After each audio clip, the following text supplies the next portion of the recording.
Okay, so far we saw, when we purchase for cash the assets at the same, where the fair market value is the same as the book value. That was the least complicated.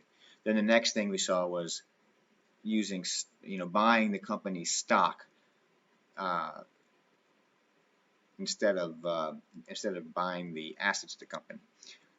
In this case, we're going to still use cash, and we're going to buy this company's stock, but instead of paying the 500,000, we're going to pay more. And the reason is because most of the time a company's fair market value of their assets is not the same as uh, the book value that they have.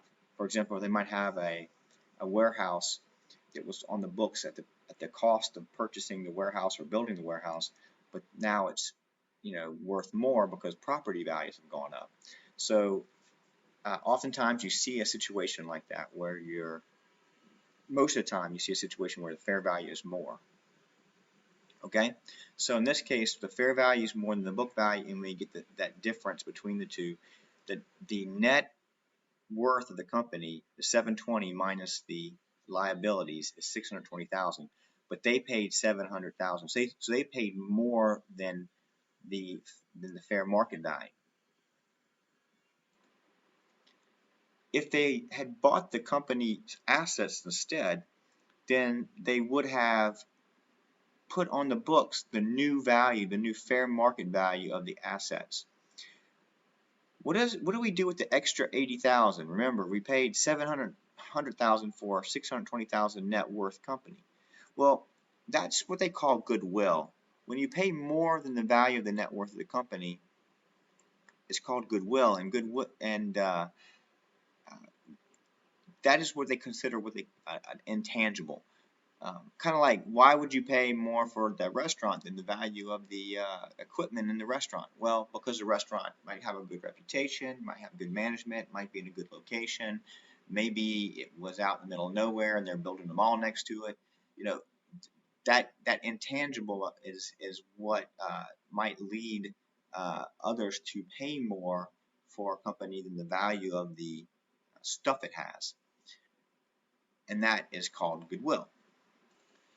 So in this case, we paid 700,000 to purchase the stocks of the company for 700,000, and so right now it's sitting on the parent company's books as an investment for 700,000, and cash is less than it was before by $700,000.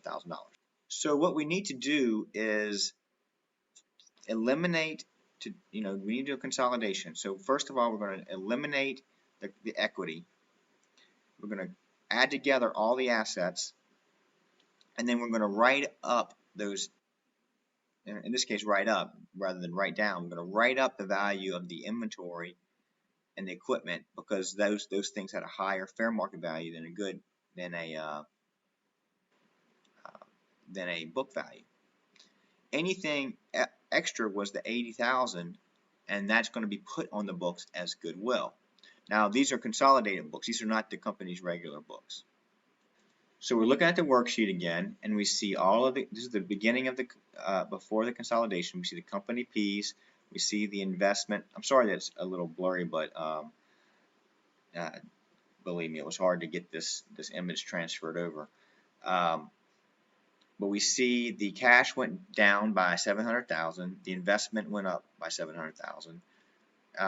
We see all the assets have debit balances. All the liabilities and equity have credit balances represented by negatives.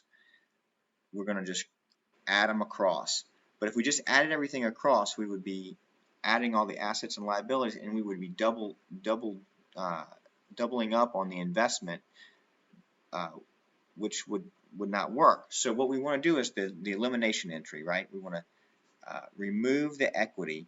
So we're going to zero those out. So 200 and 300,000, and that'll be zero. So negatives represent credits, and to get rid of a credit, we debit it. And then we're going to do the same thing. We're going to credit to get rid of the asset by the amount of 500,000. Now remember, we paid $700,000, so that extra amount needs to be distributed. So that's why these things are D's. We're distributing that extra amount. So we're going to write up the inventory on S from 100 to 120. So we're going to add another 20. We're going to add another 100,000 for the equipment. And so that's 120,000, but we remember we had an extra 200,000, so that 80,000 goes to something that wasn't there before. It's now goodwill. Goodwill is an intangible asset, so we debit it. Now when we go across and we add all these across, including the eliminations, we see the company, the consolidated company, come together the way it's supposed to look. So some things I want you to note. First of all, you need to have these labels. You need to use the ones that we're learning in the textbook. It's really important that you do that, because typically these are very typical labels that are used in most companies, most organizations. And remember, these are internal to the company, so other people will be looking at these, and it makes it a lot easier if they know the code that you know. And so we want to stick with a common coding system or labeling system for these journal entries too. We'll use the ones that the authors recommend for our purposes. Of course, if you have your own company or you work in a company, they might have one that's slightly different, or come up with their own. That's fine, but we're going to stick with the textbook. So make sure you have your debits and credits total, and make sure you have every one of these labeled. And you're also going to want to include the journal entry, which you can get straight off the worksheet, right? The journal entries are here, E, and then all the D's, and you can just put the journal entries down here. But you need to show that.